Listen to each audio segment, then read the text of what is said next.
Arkansas state lawmakers wrapped up day one of the 93rd General Assembly today at the Capitol in Little Rock. Thanks for joining us for your 5 News at 10. I'm Erica Thomas.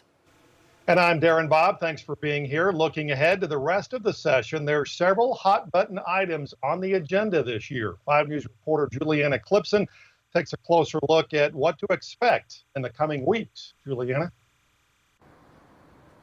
Well, the 93rd General Assembly looked quite a bit different than the 92nd and the 91st and, well, any other meeting before. Masks, plexiglass dividers, and other social distancing and health and safety guidelines were all present in the Capitol today. Now, with the first day in the books, political experts say there are several big topics of discussion that will come up in the days and weeks ahead.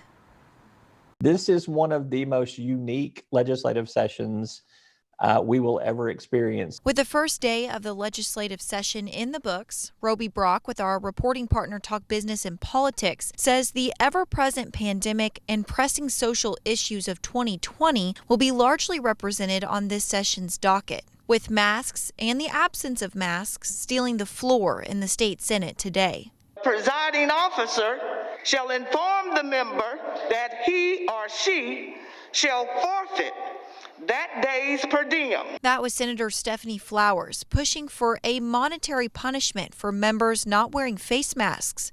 The proposal was quickly shot down. No! Looking past the first day, Brock expects several big topics to gain attention this session. That includes more anti-abortion laws, enforcing the stand your ground rule in the state, and in a year of economic uncertainty, more tax cuts. Heavily Republican legislature are going to cut taxes some more. Just where they're going to cut those taxes is going to be the big debate. And another high interest topic is the push for hate crime legislation and the push back. The hate crimes legislation is going to be a huge issue in this session. The governor is going to be pushing for it. There is a lot of resistance from some ultra-conservative legislators. The legislation is something the governor vocalized his support for last week. We're not going to tolerate that kind of violence in Arkansas. Police reform and increases in pay for teachers across the state are also topics on the table. In Johnson, covering news where you live, Juliana Clipson, 5 News.